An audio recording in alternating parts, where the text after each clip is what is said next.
Park Lane. This is Mrs. Strader broadcasting live from Park Lane Elementary. Today is Tuesday. It's March the 4th, 2025, and it is a C Day for specials. A C Day, and we have some friends from Mrs. Garza's class to help us out. So, Brinley, what's for lunch today? Hamburger, Power Pack, and peanut butter and jelly. Okay, you will hold that up for them so they can see it. All right, thank you much, Brinley. Hey, Ryan, what about our weather today? Windy, rainy, and sunny. Wow, we got a lot going on today. All right, we're going to hope for that sunshine, right? Go on with the rest of it. All right, boys and girls, let's do a couple birthdays and then let's talk about our Read Across America week too. So, happy birthday, Sam. Hey, Samuel is 7 years old today in Mrs. Stryker's class. Have a great day. And we've got Jackson having a birthday today too. Jackson is 6 years old today and he's in Mrs. Morris's class. Kindergarten. So happy birthday to both of you. Okay, today is the Lorax. We've got a friend from Donaldsville. So if you're going to go to Donaldsville next year, first graders, Mrs. Eber is our library aide at Donaldsville. So you're going to get a sneak peek at your library aide for next year. She's going to read the Lorax when we're done. So a lot of crazy hair, a lot of colorful clothes. So great job with that. Tomorrow, our book is Fox and Socks. So we got to do something with our feet, right? So crazy mismatched shoes and socks tomorrow. Okay, make sure you can still run and play at recess. I mean, don't get crazy so that you have like a high heel and a flat or something. But if you want to wear two different tennis shoes or certainly different colored socks, mismatched, that would be awesome. Okay, so that's tomorrow. All right. Remember, our goal is to raise money and do a lot of extra reading. So $10,000 is what we're trying for with our with our money that we're raising. A part of the reading is doing the reading log. So Jaylyn is right here, and Jaylyn has already filled out. Notice she wrote this in. She filled it in. You have to read 15 books, and bring this in by next Monday. So you can take all week to do it, or like Jaylyn. Jaylyn, who's your teacher? Miss Massey. All right. She's already read hers, and so she's turned that in. So you can turn it in. Now, Jaylyn, did you go into the readathon and record your minutes that you read too?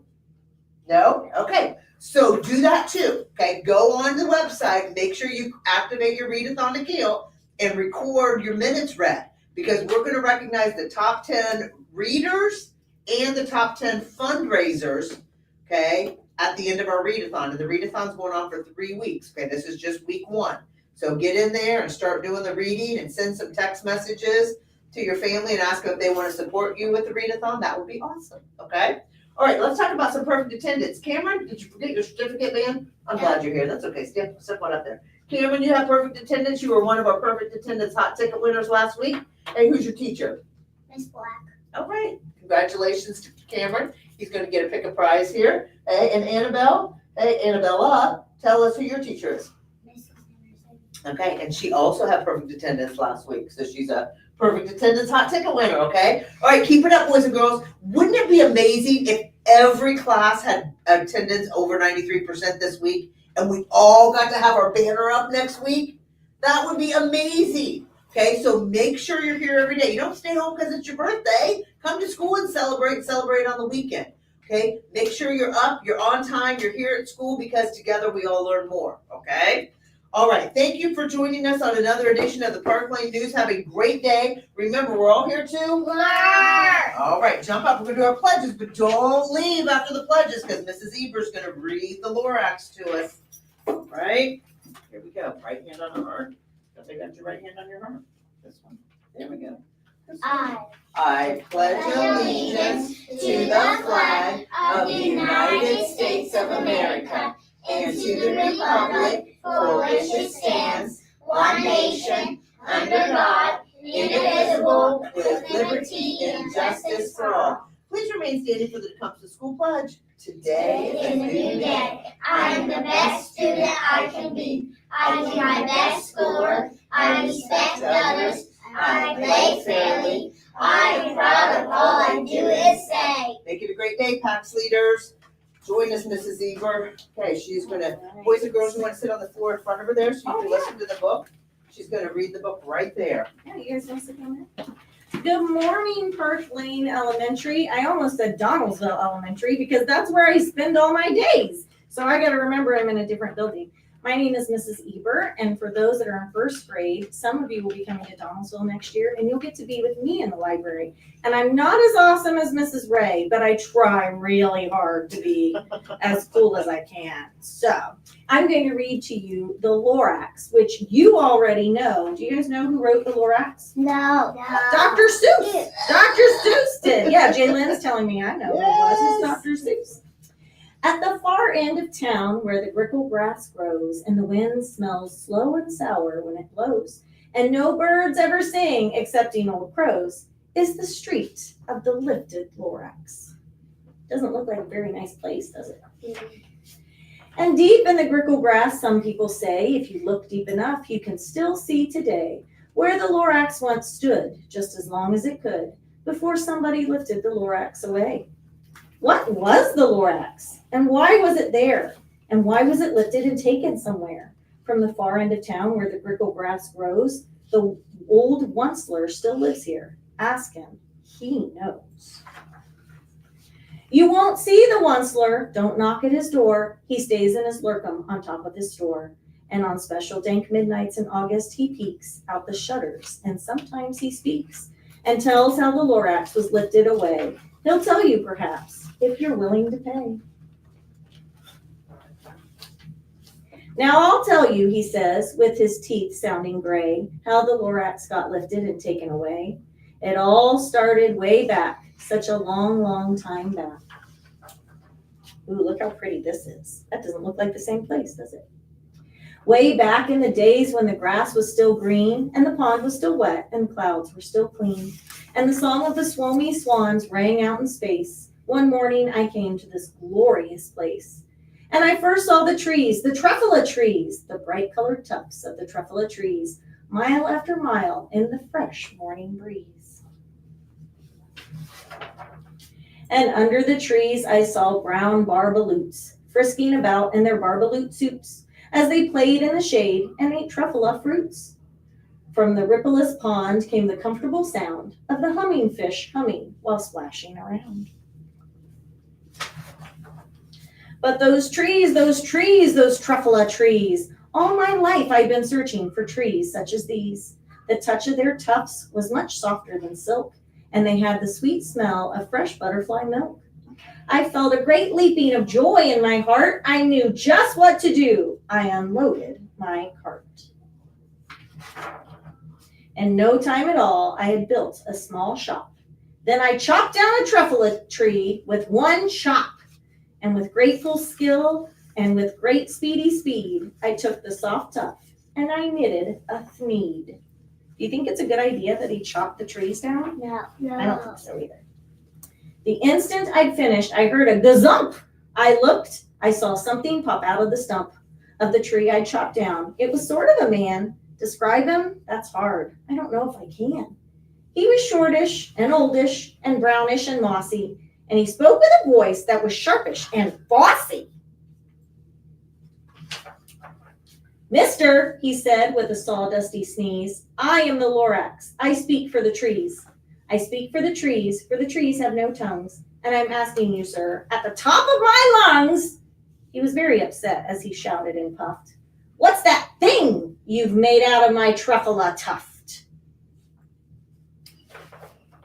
Look, Lorax, I said, there's no cause for alarm. I chopped just one tree, and I'm doing no harm.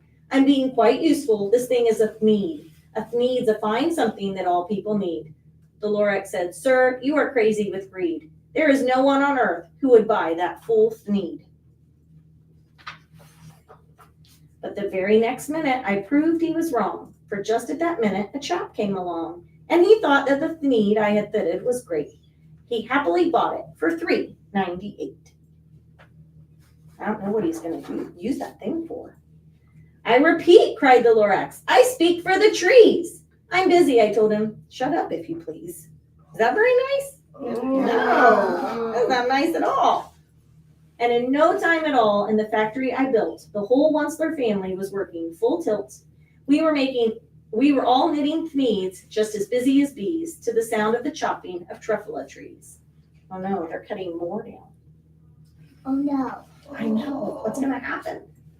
But the next week he knocked on my office door. He snapped, "I'm the Lorax who speaks for the trees, which you seem to be chopping as fast as you please.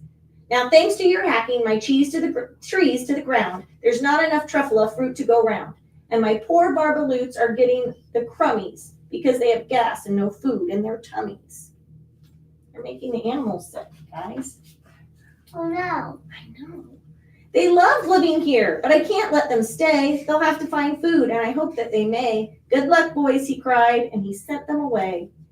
I, the Onceler, felt sad as I watched them all go. But business is business, and business must grow, regardless of crummies and tummies, you know. I meant no harm. I mostly, truly did not. But I had to grow bigger, so bigger I got. I biggered my factory, I biggered my roads, I biggered my wagons, and I biggered my loads. What's happening to the land? Are there any trees left? No.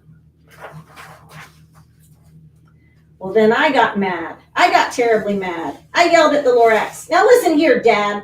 All you do is yap, yap, and say bad, bad, bad, bad. Well, I've had my rights, sir, and I'm telling you, I intend to go on doing just what I do. And for your information, you Lorax, I'm figuring on biggering and biggering and biggering and biggering, turning more truffula trees into thneeds, which everyone needs." And at that very moment, we heard a loud thwack. From outside in the fields came a sickening smack of an axe on a tree. Then we heard the tree fall, the very last truffula tree of them all. Oh no. No more trees, no more thneeds, no more work to be done. So in no time, my uncles and aunts, everyone, all waved me goodbye. They jumped into their cars and drove away under the smoke-smothered stars. Now all that was left neath the bad-smelling sky was my big empty factory, the Lorax, and I. Does it look as colorful as it once did? No, it's all dark.